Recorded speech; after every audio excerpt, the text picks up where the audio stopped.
పరిశుద్ధాత్ముడు మాట్లాడుతున్న మాట, నా కుమారుడా క్రీస్తు యేసునందున్న కృపచేత మనము కమ్ము.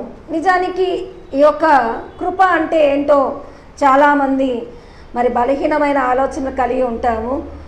కానీ దేవుడు ఆ కృప చేత బలవంతుడు కమ్ము.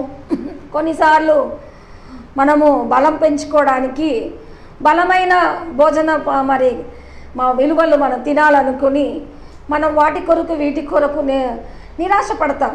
మనకి అంత జీతం లేదు, మనమంతా మరి ఉన్నతమైన తిండి తినలేము అన్నది చాలా వాటిల కొరకు మనం ఎదురు చూస్తాం. కానీ సైన్స్ ఏమంటుందంటే రోజు భోంచేసినాక ఒక క్యారెట్ ఒక టమాటో తిన్నా కూడా మీకేమొస్తుంది? శక్తి.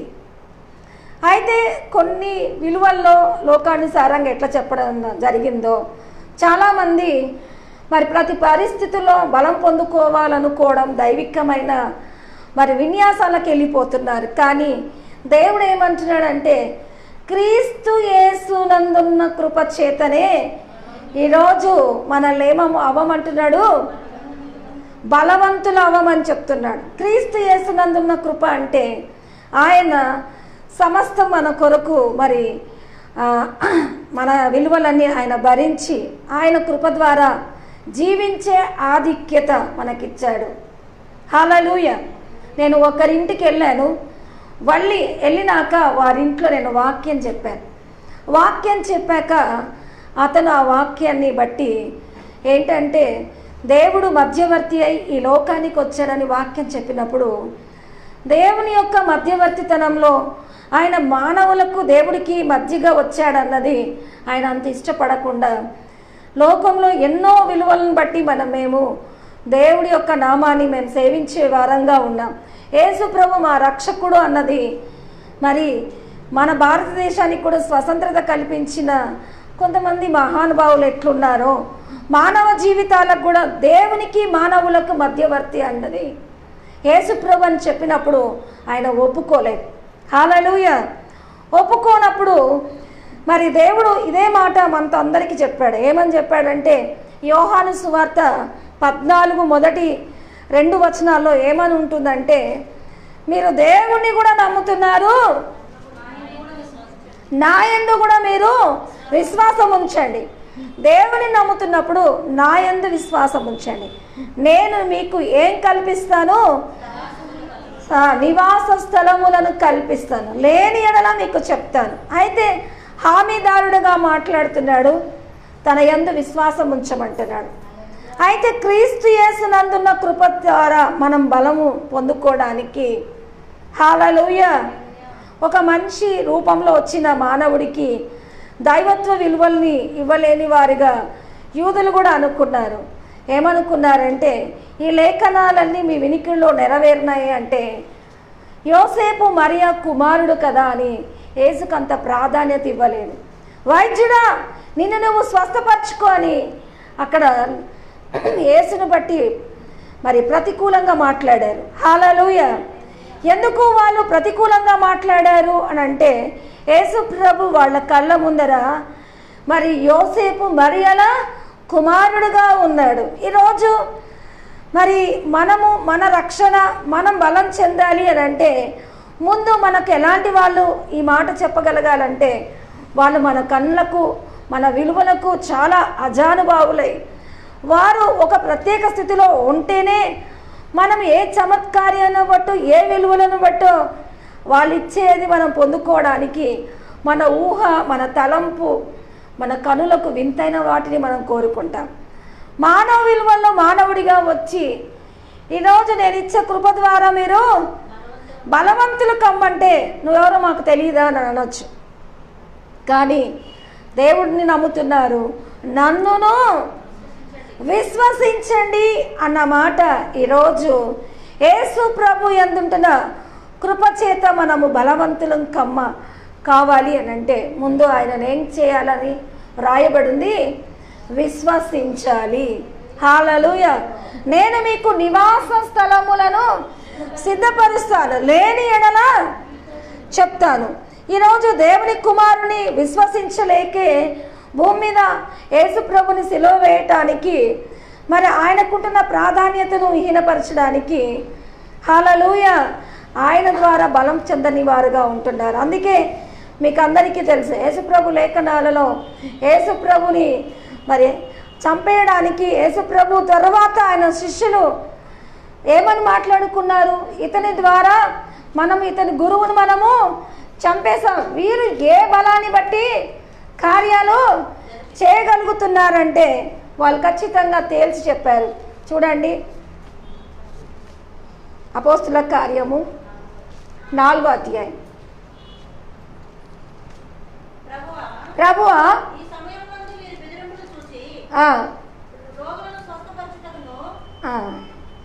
కాదమ్మా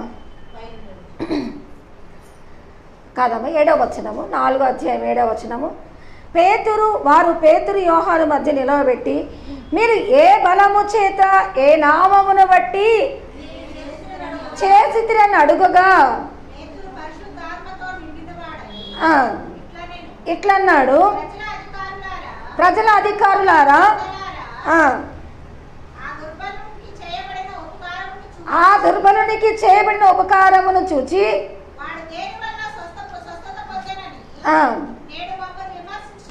విమర్శించున్నారు గనుక హల్లెలూయా. ఇప్పుడు ఏమని అనౌన్స్ చేస్తున్నారు వాళ్ళు?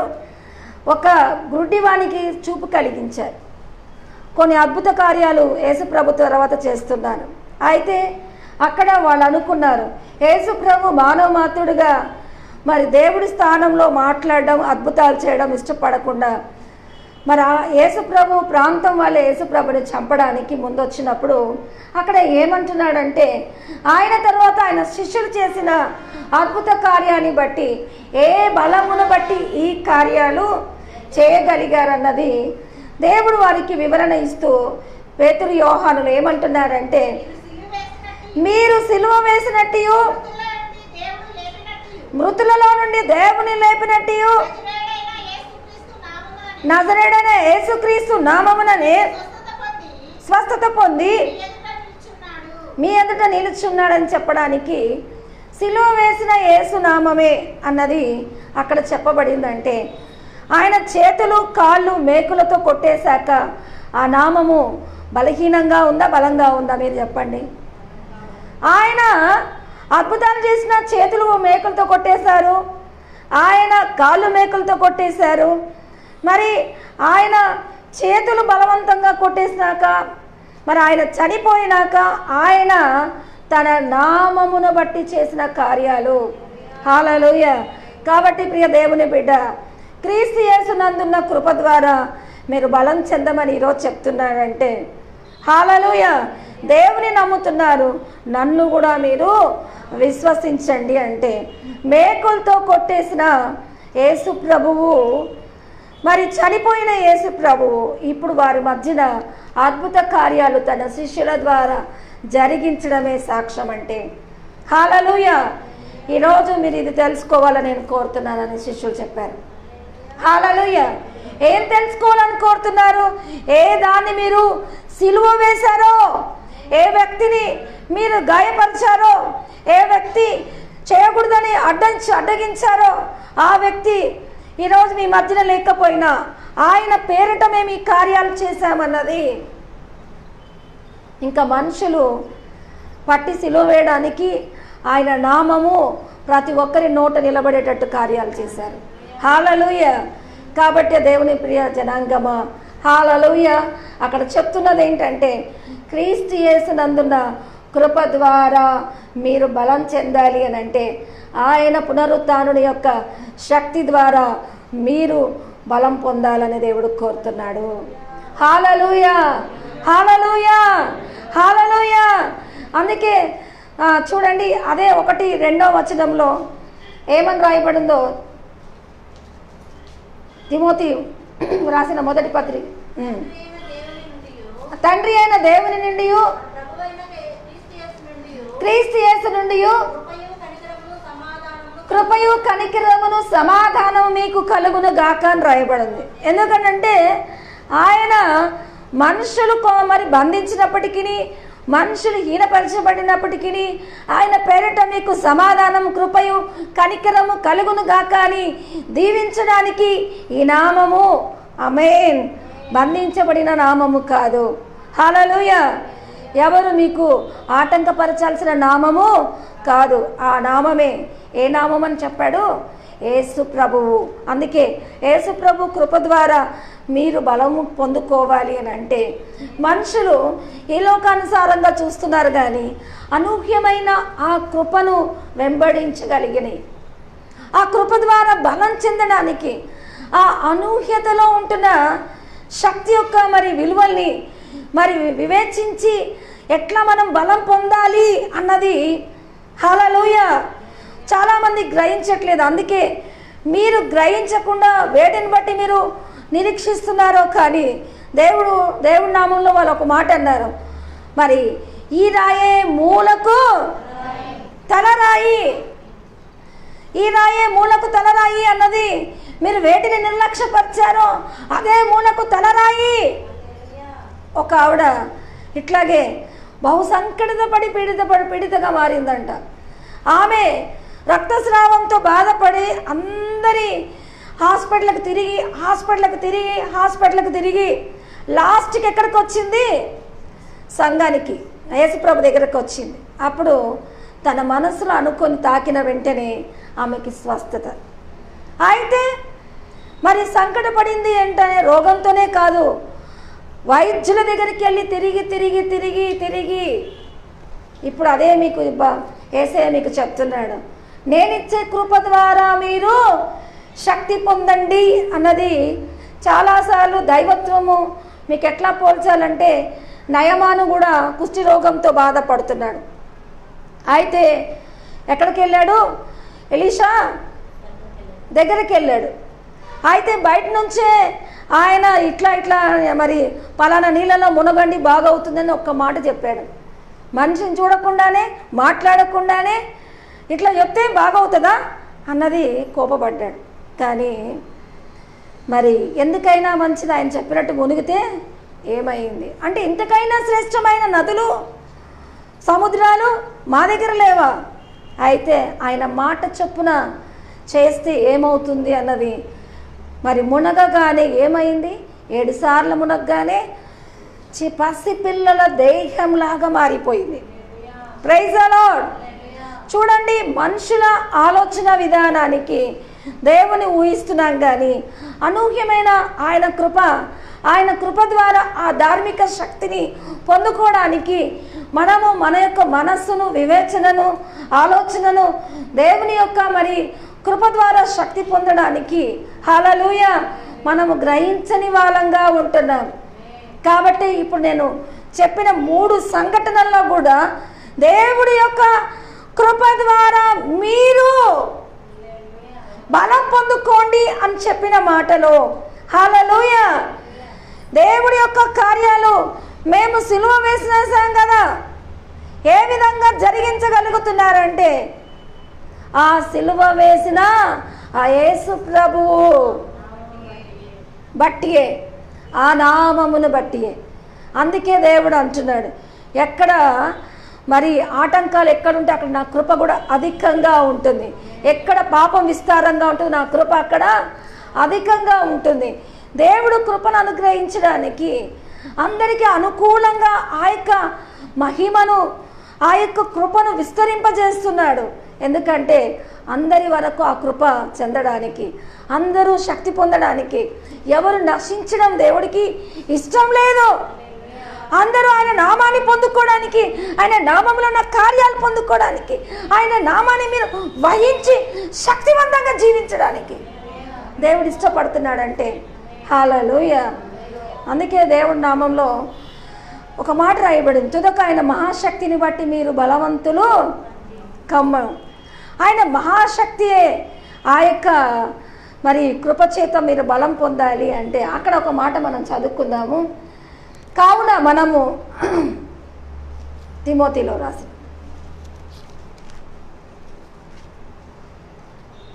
నా కుమారుడా క్రీస్తు యేసునందున్న కృపచేత మీరు బలవంతులు కమ్ము, నీవు అనేక సాక్షులు ఎదుట నా వలన వినిన సంగతులను ఇతరులకు బోధించుటకు సామర్థ్యము గల నమ్మకమైన మనుషులకు అప్పగింపుము. యేసుక్రీస్తు యొక్క మంచి సైనికుల వలె నాతో కూడా శ్రమను అనుభవింపుము. సైనికుడు ఎవడును యుద్ధమునకు పోవునప్పుడు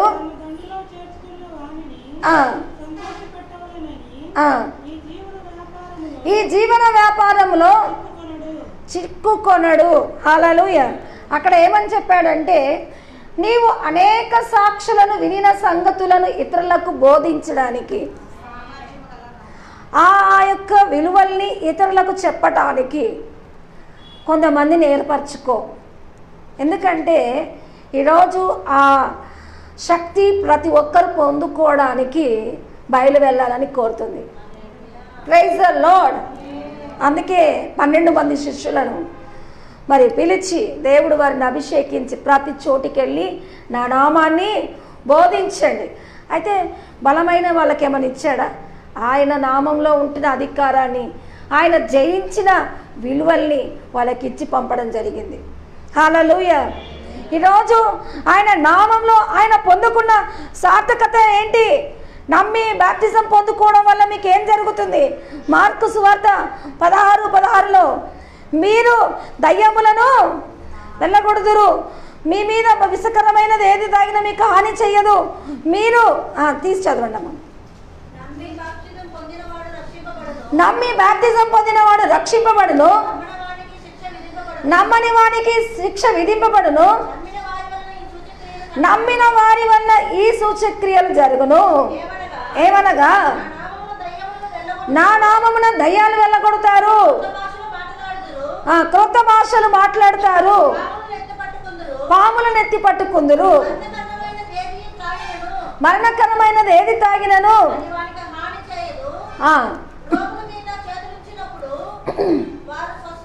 వారి స్వస్థత నొందుదురు. కనుకే ఇలాంటి మంచి సాక్షులు నా కొరకు పనిచేయువారు. Praise the lord. మీరు పంపించండి. మంచి అంటే ఏ మంచి అనుకున్నారు? జీవన విలువల కొరకు అన్న మాటలో దేవుడి కృప కొరకు సాక్షార్థంగా ఉండే వాళ్ళే మంచి సాక్షులు అని నేను అంటున్నాను. హల్లెలూయా. ఎందుకు తెలుసా?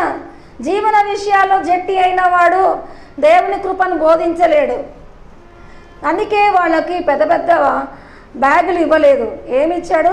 2 జతల బట్టలు, ఎవరు ఏదైనా ఇస్తే తీసుకోండి మంచనంగా, లేకపోతే లేదు, పిలిస్తే చేర్చుకుంటే చేర్చుకోండి, లేకపోతే లేదు. మత్తయి సువార్త 10వ అధ్యాయంలో వాళ్ళని ఏ విధంగా పంపించాడో మీకు తెలుసు.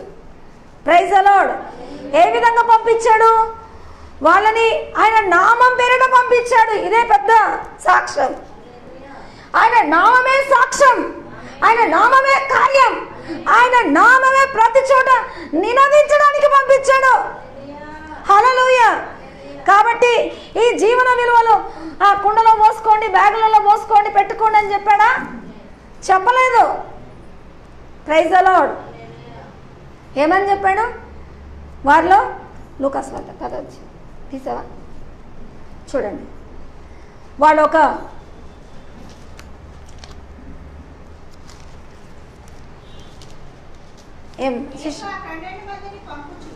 యేసు ఆ 12 మందిని పంపుచు వారికి ఆజ్ఞాపించినది ఏమనగా,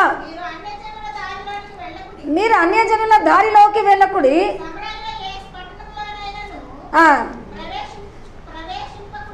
ప్రవేశింపకుడి కానీ నశించిన వారి దగ్గరికి వెళ్ళండి. అయితే ఆమె రోగులను స్వస్థపరచండి, లేపండి, కుష్టి రోగులు శుద్ధులుగా చేయండి. ఏమని వెళ్ళగొట్టండి? దయ్యములను వెళ్ళగొట్టండి.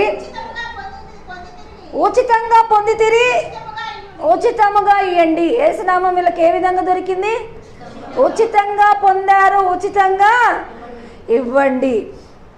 అయితే వారు ఇస్తే తీసుకోండి, లేకపోతే లేదు. అందుకే వాళ్ళకి ఏమేమి చెప్పాడు?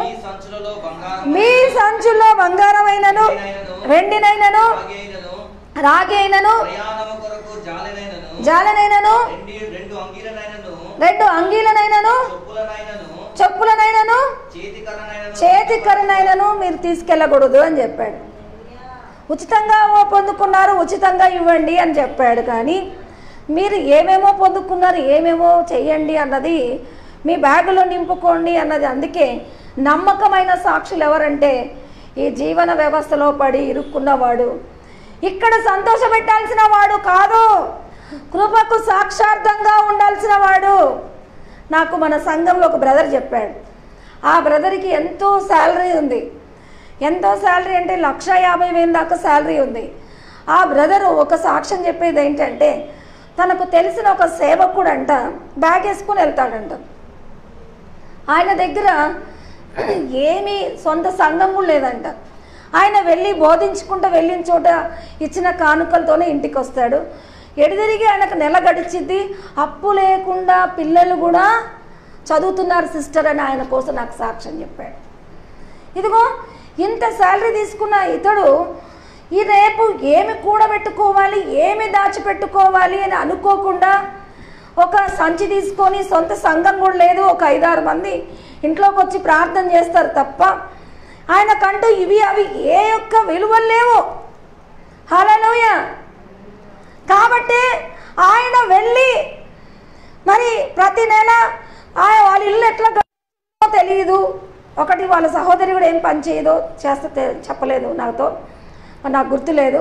కానీ ఈ విధంగా అప్పు లేకుండా ఆ సమయంలో పిల్లలు చదివించడం, వాళ్ళ స్టడీస్ కూడా కంప్లీట్ అయిపోతున్నాయి.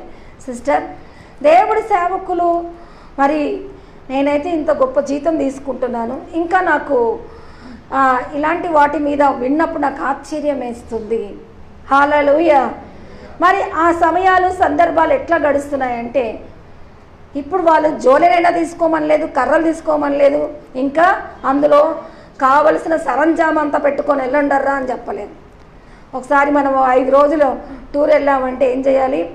ఓ మగ్గు తీసుకోవాలి, మనం కొన్ని ఇవి తీసుకోవాలి, ఇక్కడ అవి తీసుకోవాలి, లేదంటే మంచి బలంగా ఉన్న ATM కార్డు పెట్టుకొని వెళ్ళాలి. ఎందుకంటే పోషణార్థంగా పోయిన చోట్ల అన్నీ జరగాలి అంటే అని కొనుక్కొనైనా తీసుకోవాలి, లేకపోతే పట్టుకోనైనా తీసుకోవాలి. కానీ ఈరోజు దేవుని సేవకులకి ఏం చెప్పాడంటే, ఆయన కృపను బట్టి ఉచితంగానే వచ్చింది, ఉచితంగానే ఇవ్వండి. అంతేకాదు, మిమ్మల్ని ప్రేమించి ఆహ్వానిస్తే వెళ్ళండి, ఆహ్వానించకపోతే మీ కాలి ధూళి అక్కడే దులిపిరండి.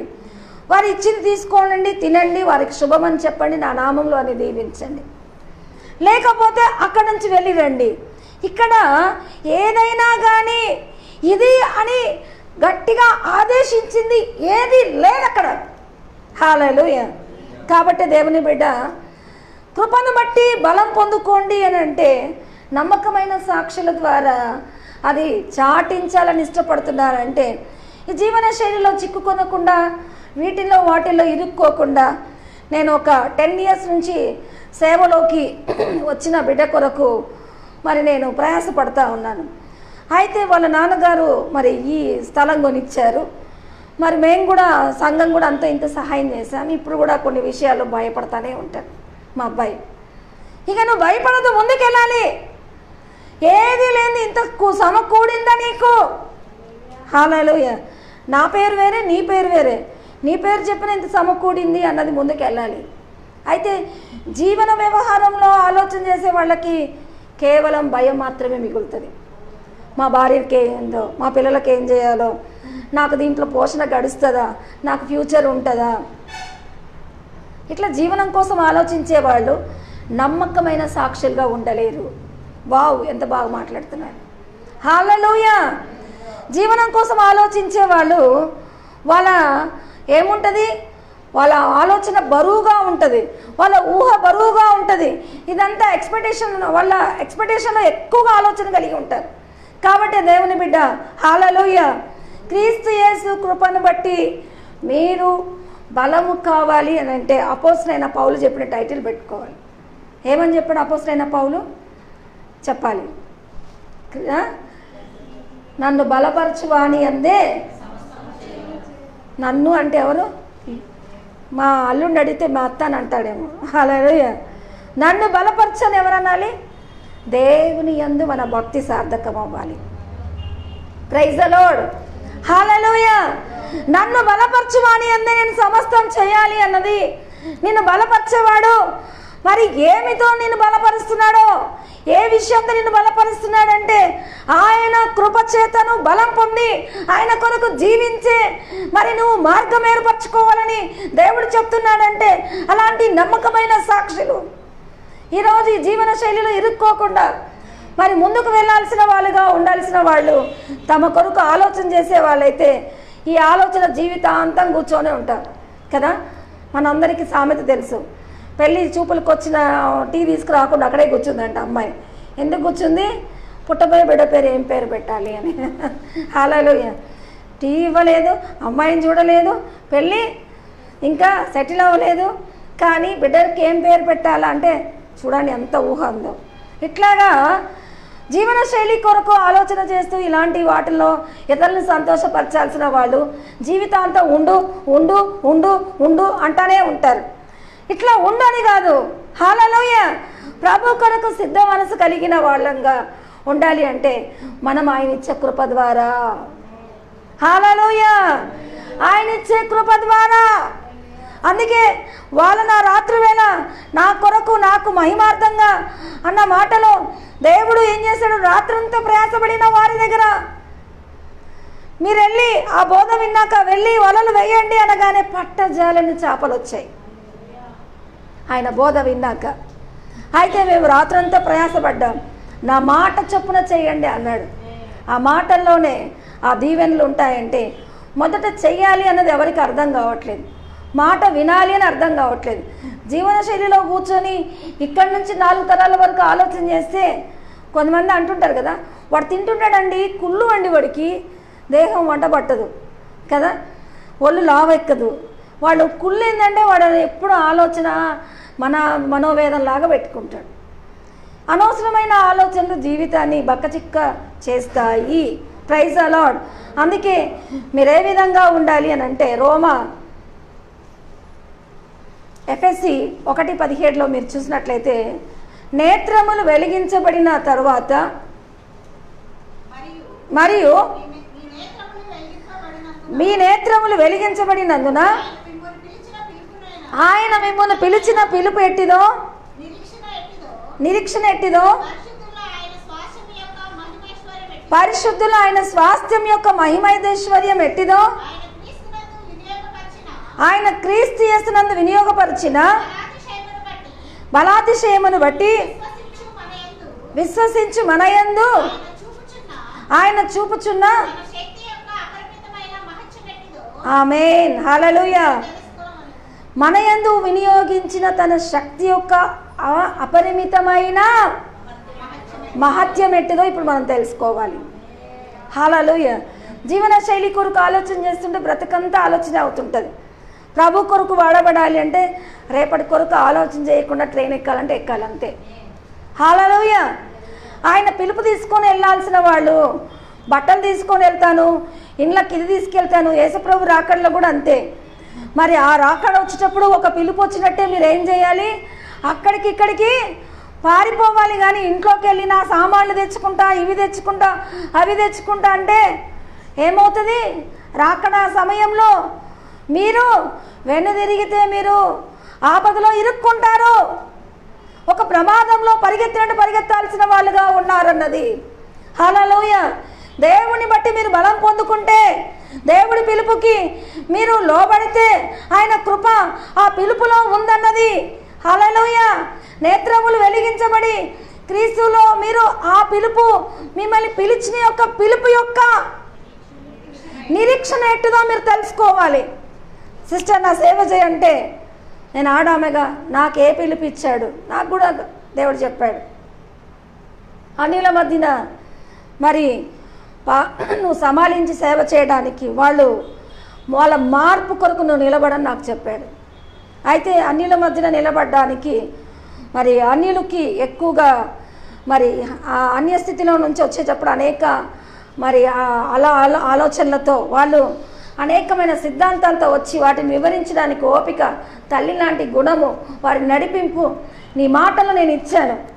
నువ్వు అన్యుల మధ్యలో వాడబడి నాకు చెప్పాడు. అయితే ఈరోజు నిన్నేమి పిలుపుతో పిలిచాడో దేవుడు మాట్లాడుతున్నాడు. హల్లెలూయా.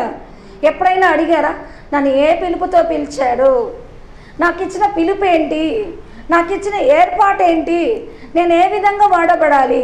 అందుకే అక్కడ ఏమని రాయబడిందంటే నేత్రములు వెలిగించబడి అని రాయబడింది. నేత్రములు అంటే ఏ నేత్రములు? మనోనేత్రాలు దేవుని యందు తెరుచుకోబడినప్పుడు కదా, జ్ఞానోదయం మనసుకు కలిగినప్పుడు దేవుళ్ళలోకి వచ్చావు. గుడ్డిగా వీళ్ళు పిలిచారని వాళ్ళు పిలిచారని వాళ్ళతో పాటు వీళ్ళతో పాటు వెళ్తున్నావు. కానీ నిన్ను దేనిని బట్టి పిలిచాడని దేవుడు తెలుసుకున్నావా? నేను ఎందుకు ఇక్కడికి వచ్చానని ఇరుక్కున్నావా? నీ యొక్క జీవితం ఏంటని నువ్వు తెలుసుకున్నావా? ఒక అతను కూడా అంతే, గాడిదలు వెతుక్కుంటూ వచ్చాడు. అక్కడ గాడిదల కోసం అడగాలనుకున్నాడు, కానీ అక్కడ తనకున్న ఏర్పాటు ఏంటో విన్నాడు. ఏం విన్నాడు? నువ్వు రాజు అవుతావని విన్నాడు. ఈరోజు అడవిలో మేకలు మేపుతున్నాడు, మరి అతన్ని గొర్రెలు మేపుతున్నాడు. అతన్ని ఏమని దేవుడు ఏర్పరచుకున్నాడు? రాజుగా చేస్తానని. వారికి ఇచ్చిన పిలుపులో వారిని పిలిచిన దేవుడు ఈరోజు నిన్ను, నీ మనస్సు, మనోజ్ఞానం తెరవబడితే దేనిని బట్టి నిన్ను పిలుస్తున్నాడు అన్నది నినివేకి వెళ్ళమని అన్నట్టుగా, తర్షీషుకు వెళ్ళినట్టుగా మరి దేనికి నిన్ను పిలిచాడు, నువ్వేం చేయడానికి వెళ్తున్నావు? హల్లెలూయా. ఎక్కడ పోయినా జీవన శైలి అంటే కిచెన్ రూమ్, గిన్నెలు, చెంబులు ఇట్లాంటివి కావాల్సి వస్తుంది. హల్లెలూయా. నేను కొన్నిసార్లు అనుకునేదాన్ని, నేను ఆడపిల్లలాగా మరి పుట్టినప్పటికీ వ్యాపార లక్షణాలు నాకు ఎక్కువ ఉండేటివి. అయితే నేను అనుకున్నాను, వ్యాపార లక్షణాలు నాకు ఎక్కువ ఉన్నాయి, వ్యాపారం చేసేది ఏంటి, వ్యాపారం విలువలు నాకు ఎక్కువ ఉన్నాయి, ఎక్కువగా నాకు ఇంట్లో పని మీద ఓపిక తక్కువ ఉంటుంది అనుకునేదాన్ని. అయితే దేవుడు తన కార్యం కొరకు నన్ను నిలబడినప్పుడు నన్ను పిలిచిన పిలుపు ఇదే అని నేను తెలుసుకొని ఉన్నాను. హల్లెలూయా, హల్లెలూయా. కాబట్టి దేవుని ప్రియ బిడ్డ, మీరు ఇప్పుడు వాటన్నిటిని తెలుసుకోవాలంటే మనోనేత్రాలు వెలిగించబడిన శక్తి, జ్ఞాన ప్రత్యక్ష కలిగిన మనస్సుతో మీరు వాటిని గ్రహిస్తారని రాయబడింది.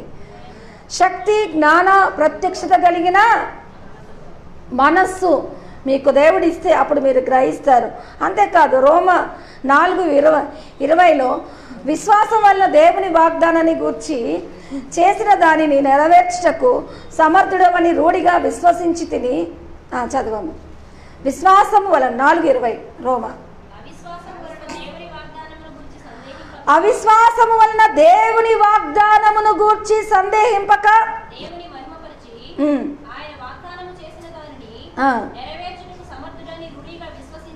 ఆమేన్.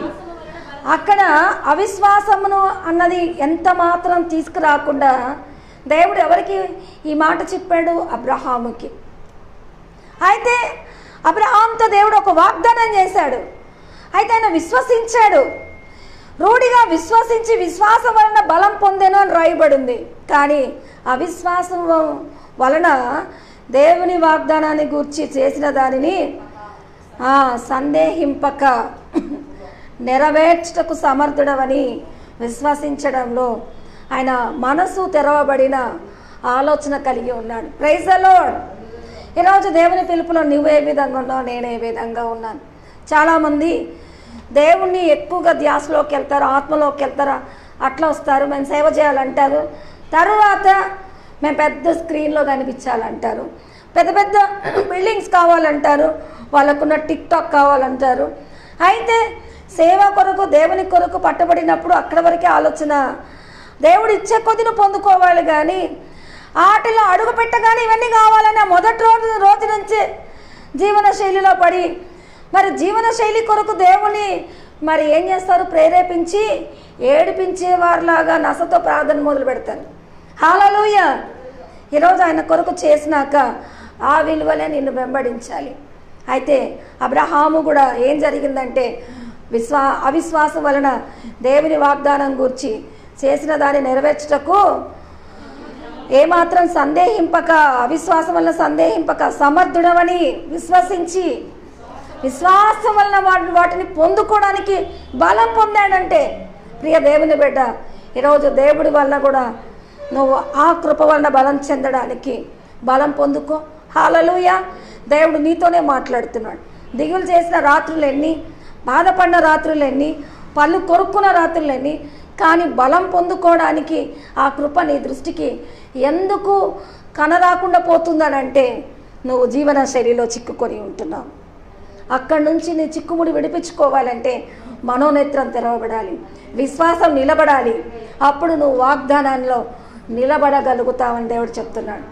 కాబట్టి 1 కొరింథీ 16:13లో మనము ఆ వాగ్దానం సొంతం చేసుకోవడానికి మెలకుగా ఉండి, విశ్వాసం నందు నిలకడగా ఉండి, పౌరుషం గలవారై ఉండి, బలవంతులై ఉండి మీరు చేయు కార్యములు, అక్కడ పౌరుషం ఉంది, మెలకువ ఉంది, విశ్వాసము ఉంది, అయితే బలము కలిగానే ఉంది.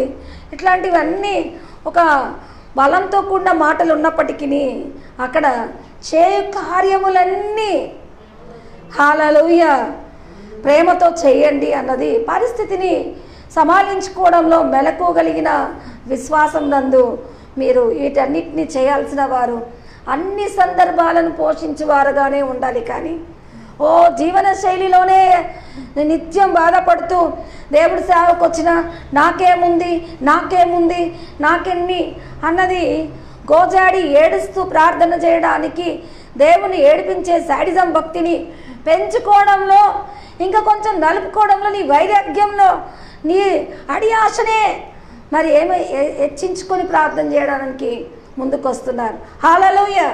దయచేసి ఈ విషయంలో మనమందరము ఆయన యొక్క నామంలో మొట్టమొదటిగా ఆ వాగ్దానంలో నిలబడాల్సిన వారమై, విశ్వసించాల్సిన వారమై, ఆయన శక్తి ద్వారా బలం పొందాల్సిన వారంగా ఉంటే ప్రైజ్ ద లార్డ్.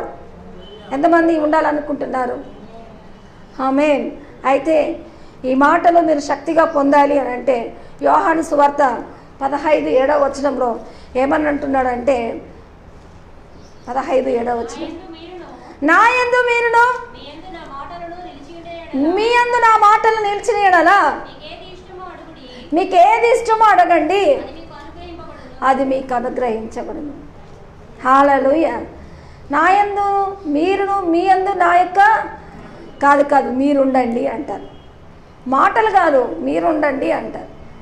మన సమానత్వం ఏంటంటే శరీర ఆలోచనలే మనలో ఉంటాయి కాబట్టి నా యందు మీరు, మీ యందు నా యందు ఆయన మాటలు, మనం ఆయన యందు నిలబడిన వారంగా ఉండి ఈ యొక్క మరి నెరవేర్పులోకి మనం ప్రయాస పొందాలి. కానీ మీ యందు ఆయన మాటలు ఎంతవరకు నిలిచి ఉన్నాయని దేవుడు అడిగితే ఆ మాటల యందు విశ్వాసించి ఆ వాగ్దానం పొందుకోలేని వారిగా బలహీనంగా ఎప్పుడు చూసు మరి మీరు ప్రయాసలో వచ్చిన వారంగానే ఉంటున్నారు. కానీ దేవుడిచ్చిన కృపను బట్టి బలం పొందాల్సిన వారుగా కనబడట్లేదు.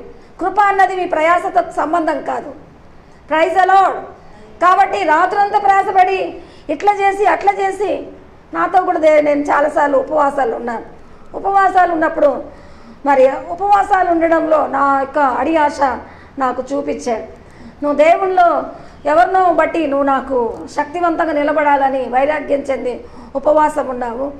అదే ఉపవాసాన్ని కొంతమంది కీడుతో అట్లాగే ఉపవాసంతో జీవితం పాడుగావడానికి ఆ ఉపవాసాన్ని మరి నాకు ట్యాగ్ చేశారంట. ఎట్లా అంటే మీకు కూడా చెప్తాను చూడండి. బైబిల్లో కూడా యేసు ప్రభుని ఎక్కడ నిలబెట్టింది? ఎత్తైన కొండపై నిలబెట్టింది. అది బాగానే ఉంది. యెరూషలేము చర్చి శిఖరం మీద నిలబెట్టింది. చర్చి శిఖరం మీద నిలబెట్టి ఇక్కడ నుంచి దుంకు దేవదూతలు నిన్ను కాపాడుతాడు. అంటే నీ దేవుడికి నువ్వు పరీక్ష పెట్టేంత ఎదుగుదల, అంటే నీ వైరాగ్యంలో నీ దేవుడు నీకు ఎంతున్నాడో మాకు చూపించు అని సవాల్ చేసే సవాళ్ళకి దేవుని దింపాలనుకునే భక్తి నీ మూఢత్వంలో నుంచి ఉద్భవిస్తున్న ఆలోచనే. హల్లెలూయా. దీనికి అన్నది ప్రతిదానికి ఒక మాటల్లో వైరాగ్యం చెందాల్సిన భక్తిలో కాదు. Praise the lord.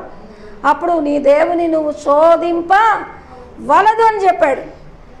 అయితే అక్కడి నుంచి కింద పడేస్తే దేవదూతలు కాపాడుతాయంటే నేనెవరు, నాదేంటనుకున్నావు, నాలో దేవుడు ఉన్నాడని నిరూపించుకోవడానికి కింద పడేస్తే కాపాడుతారని సవాల్ చేయలే.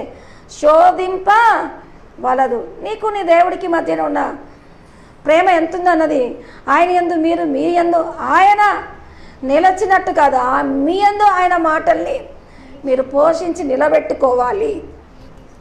అప్పుడు మీకు ఏది ఇష్టమో అది ఆయన మీకు కల్పిస్తాడంటే ఈరోజు ఆ కృప అనూహ్యమైన లక్షణము మనం కలిగి ఉండడానికి తోసేసిందే మూలకు తలరాయిగా మారుతుందనంటే ఈరోజు దేవుడికి ఉంటున్న ఆ నామమే మనకిచ్చి ఇవ్వడం జరిగింది. ఆ నామంలో ఇప్పుడు మనకు వాగ్దాన భరితులై మరి యేసునే మీకు ఇచ్చినాక ఏది ఎందుకు మీకు ఇవ్వను అని మనతో చెప్తున్నాడంటే అవన్నీ అవునన్నట్లుగా ఉన్నాయని దేవుడు చెప్తున్నాడు. ఎంతమంది ఈ మాటను బట్టి బలం పొందాలనుకున్నాను? కాదు, మేము అవునన్నట్టు చేస్తాం అంటారా? యేసునే మీకు ఇచ్చాక, ఆయనే మీకు ఇచ్చాక, ఆ వరపుత్రునే మీకు ఇచ్చాక ఏది ఎందుకు ఇవ్వం? నేను కూడా అనుకున్నాను. నీకు సమరయ స్త్రీతో అంటాడు, ఈ యొక్క నిన్ను అడుగుచున్నవాడు ఎవరో తెలిస్తే నీవే ఆయనని. జీవన శైలిలో చిక్కుకున్నది ఆమె, నీళ్ళ కోసం వచ్చింది, నీళ్ళ కోసం బాధపడుతుంది. నేనే నీకు నీళ్ళు ఇస్తానంటే ఎట్లు ఇస్తాడు, ఏ విధంగా ఇస్తాడని ఈ లోకానుసారంగా ఆలోచన చేస్తుంది. ఈ లోకానుసారంగా ఆలోచన చేసేంత వరకు ఏ నీళ్ళు ఇస్తాడు అన్నది గ్రహింపుకు రాలేదు. ఏ నీళ్ళు ఇచ్చాడు? పైప్ లైన్ కనెక్షన్ ఇచ్చాడా? హల్లెలూయా. ఇది ఈ లోకం. ఏ నీళ్ళు ఇచ్చాడు? నిత్య జీవ జలం. ఆయనే వరంగా నీకు దొరికాడు అన్నది, ఆయన ఎందుకు సంతోషించగలిగిన మనస్సు. హల్లెలూయా. అనూహ్యమైన నీ భావాలలో దేవుని స్థానము వర్ధిల్లాలి అని అంటే ఆయన యందు, నీ యందు ఆయన, ఆయన యందు మీరు కాదు. మీరు ఆయన యందు ఉండొచ్చు, కానీ ఆయన మాటలు మీ యందు నిలచి వాటిని విశ్వసించి పోషించి ప్రార్థించి పౌరుషాన్ని బలము కలిగి మరి అంతేకాదు మీరన్నిట్లో ప్రేమతో చేయగలిగిన వారుగా, సమయోచితమైన జ్ఞానం కలిగిన వారిగా వీటన్నిటిని రాబట్టుకునే వాళ్ళుగా ఉండాలని దేవుడు మీతో మాట్లాడుతున్నాడు. అందుకే మీరు బైబిల్ ఒకే మాటతో ముగిస్తాను. ఈ లోక మర్యాదను అనుసరింపక ఉత్తమము అనుకూలము దేవుని చిత్తమైనదేదో మీరు తెలుసుకోవాలి అని అంటే హల్లెలూయా. ఆ 12లో ఏమని రాయబడింది? ఉత్తమం అనుకూలము దేవుని చిత్తం అన్నది ఏంటో అన్నది. ఈ లోక మర్యాద అంటే జీవన శైలిలో ఇరుక్కుని ఇది కావాలి అది కావాలి అనకుండా చిత్తమైన వాటి కొరకు మీరు తెలుసుకొని మన మనసు మార్చుకోవాలి అనడంలో మనమే మారాలి. దేవుడు మారాడు. దేవుడు మారుతాడా?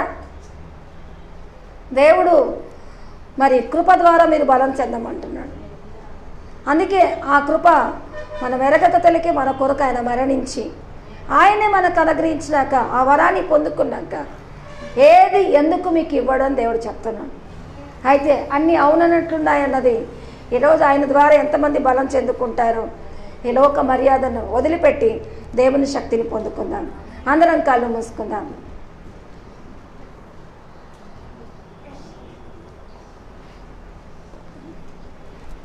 హల్లెలూయా. అందరం కళ్ళు మూసుకొని ఏకీభవిస్తూ ఈ పాట పాడుకుందాం. ఏగెదను నే చేరెదను, సియోనును నే చూచెదను. ఏగెదను నే చేరెదను, సియోనును నే చూచెదను. విశ్వాసకర్తయైన నా యేసు, విశ్వాసకర్తయైన నా యేసు, నీ సముఖములో నే మురిసెదను, నీ కౌగిలిలో పొంగెదను. జీవ కిరీటమును పొందెదను.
ఎదుగుతూ వెళ్ళాలి అన్నది దేవుడి సన్నిధి వాగ్దానము. ఆయన కృప వల్ల బలం పొందాలంటే అది భూ సంబంధమైనది కాదని, ఆయన నామమును బట్టి పొందాల్సిందని తెలుసుకున్నాక ఈ లోకం కావాలి, దేవుడు కావాలి అనకుండా దేవుని సన్నిధి నుంచి వచ్చేదానితో మనము శక్తి పొందుకొని ఆయనకు మహిమార్థంగా ఇచ్చిన పిలుపును కళ్ళు తెరవబడి పొందుకోవలసిన శక్తి ఏంటో మనం గ్రహించిన వారంగా ఉండాలన్నది దేవుడి చిత్తమై ఉన్నదని కనుక ప్రార్థన చేసుకుందాం. దేవానికి స్తుతులు స్తోత్రాలు తండ్రి. నీ చిత్తమై పొందుకోవలసిన వాటిని బట్టి ఈరోజు మాతో మాట్లాడి ఉంటున్నావు తండ్రి. అవును ప్రభువా, నీ యొక్క మహిమలో మేము వాడబడ్డానికి అయ్యా, నీ కుమారుని నామమందు సిద్ధపరిచిన సత్క్రియలు చేయటానికి ప్రభువా, నీ కార్యములు ప్రతి ఒక్కరు చేయటానికి బలహీనమైన జీవన శైలిలో మంచి సాక్షులుగా నిలబడకుండా ప్రతి ఒక్కరు ఈ జీవన శైలి యందు పరిగెడుతూ దేవునికి వ్యతిరేకంగా పోరాడుతూ ప్రార్థన చేస్తున్నా వ్యర్థమైన భక్తిని తొలగించండి. సాక్షార్థమైన జీవితాన్ని దయచేయండి. విశ్వాసకర్త అయిన నీ వైపు చూస్తూ ముందుకు నడవడానికి నీ సన్నిధి ప్రతి ఒక్కరి మీద ఆవరింపజేస్తూ అయ్యా, ఎక్కువసేపు రాత్రి నేను విసికించి ప్రార్థన చేసిన వారందరినీ క్షమించి నీ మహిమ కలిగిన నామంలో ఇచ్చిన దానిని బట్టి శక్తి పొందుకోవడానికి నీ అనూహ్యమైన ప్రేమలో ఆ కృపలో ప్రతి ఒక్కరిని శక్తితో నింపి బలపరచమని యేసు నామములో అడిగి వేడుకుంటున్నాం తండ్రి. ఆమేన్.